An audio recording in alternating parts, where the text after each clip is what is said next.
Sizning ham ikkinchi mutaxassisligingiz yoki hobbingiz tikuvchilikmi? Unda aniq bu video siz uchun manfaatli bo'ladi. Videomizni oxirigacha ko'ring.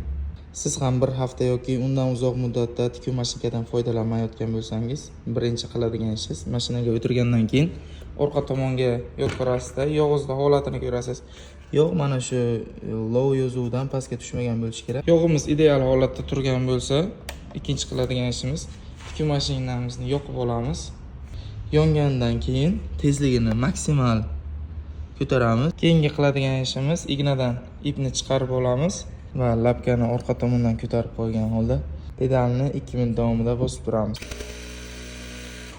Bosganimizda mobil qismida yog'larni otib o'zi og'izlari yumshoq bo'lib, ancha uzoq muddat xizmat qilib beradi.